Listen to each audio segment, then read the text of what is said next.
what I've always appreciated about him, what everybody does, is his ability to throw a football and pass it. It's like in Aaron in his prime, to me, is the greatest passer of the football the league's ever seen. Um, he could get the ball from point A to B faster and more accurate than any player, I think, in the history of the NFL.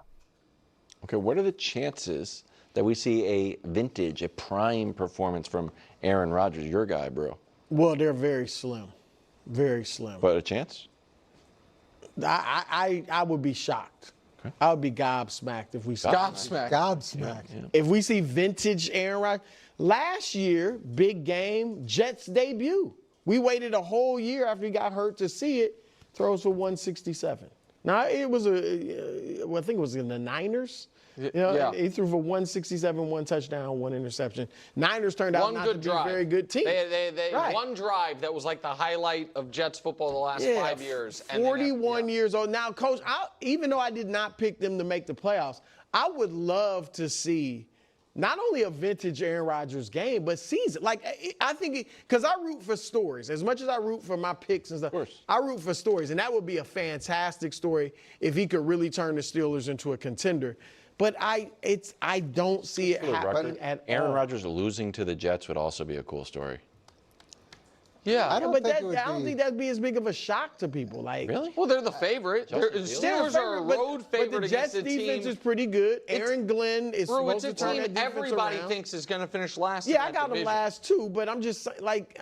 But based off of Jets' karma, you know, since they got rid of certain coaches, it hasn't been very good. So to have Aaron Rodgers go back to that stadium on opening day and light them up, that would be kind of apropos. That'd be kind of yes. And so you think it could happen? Well, here's the advantage that Aaron does have. It's not really an away game for him. He's more familiar with that stadium than he is playing in Pittsburgh at this point. Yeah. So there's that. The second thing is not a lot of good memories in that stadium. But at least he's familiar with it. Yeah. The second thing is for the players that are still part of the Jets, and there's a significant part that say defensively, he spent 2 years with those guys. So he understands their strengths and weaknesses better than anybody else, better than anybody on the Steelers coaching staff. He was with them. He knows the things that hurt them. He knows the things that they have difficulty with. He knows which guys jump off sides. All the things. But Coach, that leans towards Rodgers rather than the Jets defense. Because they know him too. Yeah, they do to some degree, but it'll be with a different system. And I would put my money on Aaron probably absorbing more of their traits than maybe some of the defensive guys absorbing Aaron's traits. You know, as a quarterback, you know, you're so programmed to look at strengths and weaknesses of defenders and spend all that time with them. That is a significant advantage for him, which I imagine he could take advantage of. So Coach is on the record. Vintage performance. No, he did not say. Drew is always. I'll go. I don't know if it'll be vintage, but I'd say that the odds of him performing well are a lot higher than it could be against most opponents. Okay. All right. First of all, if we're going to do the fuzzy math on who has the karma edge, I'm going to, in this instance, give it to the Jets for Aaron Glenn having the, I think, courage to do the right thing for his football team, which is say, if I'm going to install my own program, I need a clean break from Aaron Rodgers, even if there's a good chance that next year my quarterback is not as good as Aaron Rodgers is. You know what I mean? Aaron Rodgers is not good enough anymore for the difference between him and whomever I'm going to get to replace him is not going to be great enough to offset the difference in me being able to install my program. I think that was smart by Aaron Glenn, and I think that one of the reasons the Jets have a chance to surprise people, again, I also picked them to finish last, but is because for the first time, Coach, in almost a decade, the story about that football team is not about their quarterback. Yeah. Because they went from Darnold to Zach to Aaron, where everyone was a tertiary character to how good's the quarterback. Is the quarterback developing? Is he on track? Or in Aaron's case, you know, the Achilles throws everything off, but then still it's all about Aaron. So in that regard, I also think this is not that different than the bar saying, earmuffs, kids, chances we see the tooth fairy tonight. Like, you know what, and it's Aaron Rodgers is not good enough anymore for the difference between him and whomever I'm going to get to replace him is not going to be great enough to offset the difference in me being able to install my program. I think that was smart by Aaron Glenn. And I think that one of the reasons the Jets have a chance to surprise people again, I also picked them to finish last, but is because for the first time, coach, in almost a decade, the story about that football team is not about their quarterback.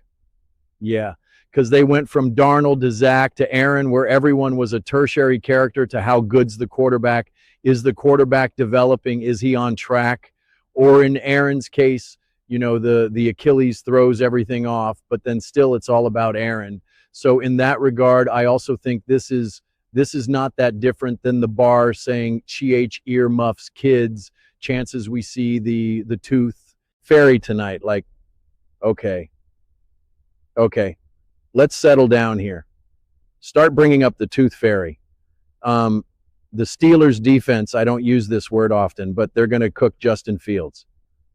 Okay, if you think Mike Tomlin and that Pittsburgh Steelers defense are going to allow Justin Fields to get going week one, talk about a team that's going to know their quarterback, or, you know the quarterback, like how Mania was talking about Aaron Rodgers knowing that defense. Oh, Mike Tomlin and that defense, they're going to know Justin Fields. They're going to know all his strengths and weaknesses, and they're going to get after Justin Fields. So I wouldn't be surprised if Aaron Rodgers has, let's just call them favorable possessions, whether that means extra possessions, positive field position, good field position, things of that nature. I don't think there's going to be this intentionality of, hey, man, we got to have Aaron Rodgers cook.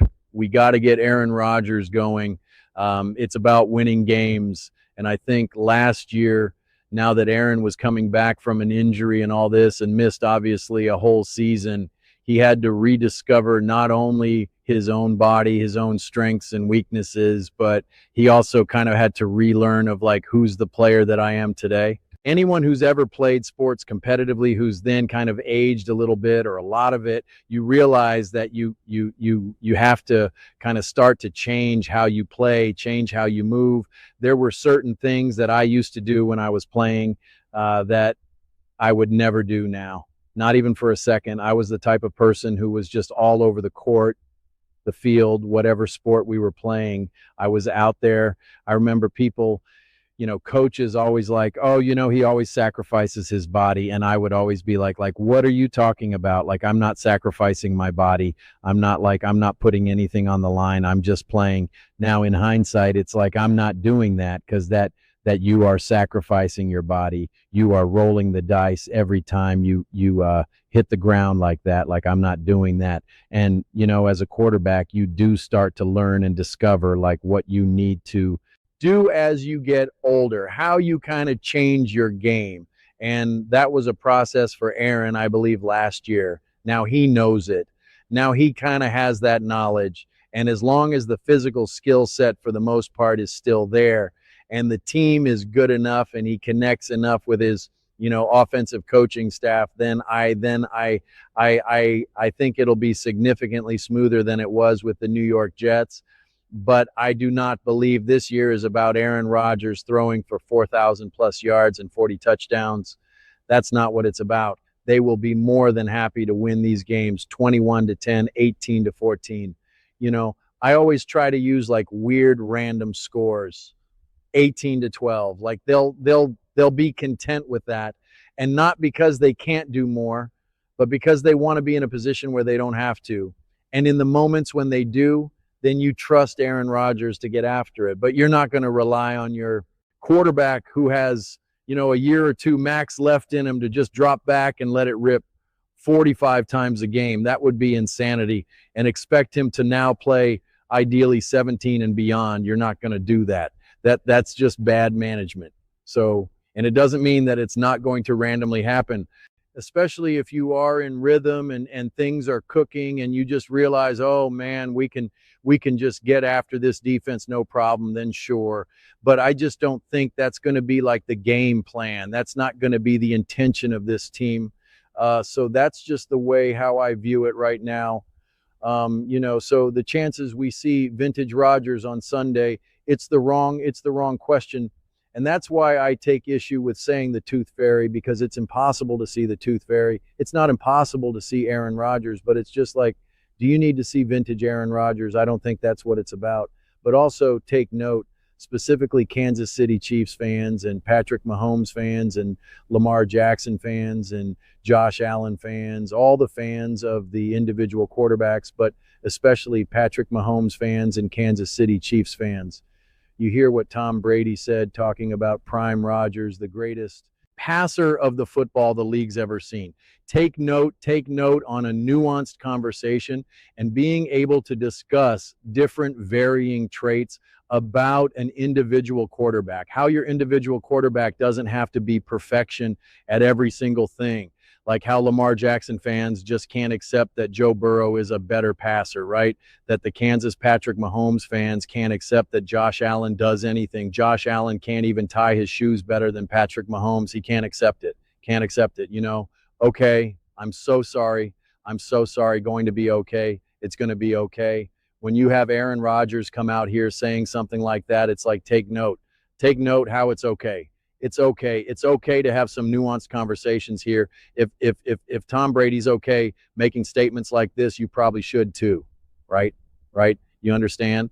But yeah, I mean, chances we see vintage Rodgers Sunday going up against the New York Jets. I forgot that this was week 1. It's so hard when you look at every single schedule and all the games. It's like now I'm being hit hard with all the games too, because before it's like when we all first looked at the schedules, it's like I look at them in that moment, but it's very much out of sight, out of mind. But now that it obviously actually matters, and I'm thinking like, okay, what games am I actually going to be watching now? Because we're not looking at the schedule in July or whatever. You're like, oh man, Jets Steelers game, like that's awesome. You're like, oh, Packers Lions, like that's awesome.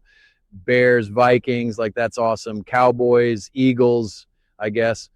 Chargers Chiefs. Awesome. Like we had a lot of awesome week 1 games, man. I totally forgot that the Jets and the Steelers were playing each other like this week 1. So that's the, that makes these, that does make these games from like a story and narrative base so much more interesting. And yeah, it's going to be a good game. I think either way, it's going to be interesting. And to me, the conversation, like, this is what's so funny. It doesn't always have to be about an Aaron Rodgers. Doesn't always have to be about Aaron Rodgers just because we know the name and know, how popular he is. And that's less the story here.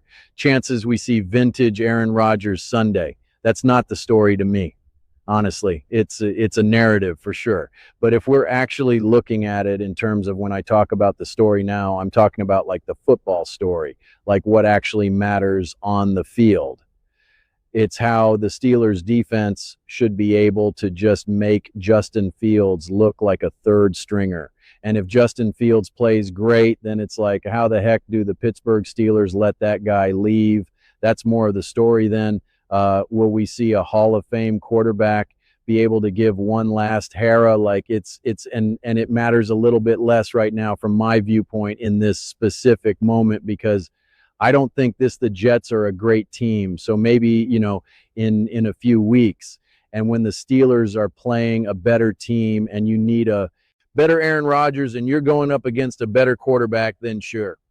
But in order to like win this game week 1, set the tone, you're having a quarterback that you benched who you said was not good, and then, let him leave. You got to come up big. You got to make that quarterback look like, yep, that's why we got rid of you. That's why we didn't win you. That's why we benched you. That's why we didn't give you any, that's why we didn't offer you a legitimate contract to stick around. So that to me is the more interesting conversation. But I get it. People want to talk about Aaron Rodgers more than they would want a Justin Fields. So, but I think both stories will be interesting enough to look for, but we will see. But those are just my thoughts. I'd absolutely love to hear yours. What do you guys all think about the Pittsburgh Steelers and Aaron Rodgers taking on the New York Jets? Do you think we will see vintage Aaron Rodgers on Sunday? Do you think it even matters? And what are you more interested in seeing, how Aaron Rodgers plays against the New York Jets or how Justin Fields plays against the Pittsburgh Steelers? Let me know in the comments below. I read every single comment. It's whether you agree with me or disagree with me. Either way, let's get in some discussions. Let's get in some fights. But ultimately, let's just have some fun. And please do consider subscribing. We are building an amazing community here and absolutely love to see you part of it. I want to build something that we all genuinely feel connected to, something that we're really excited to be part of. I think we're well on our way to doing it. And please don't forget to give this video a thumbs up, as it really does help the visibility and the algorithm. Thank you so much.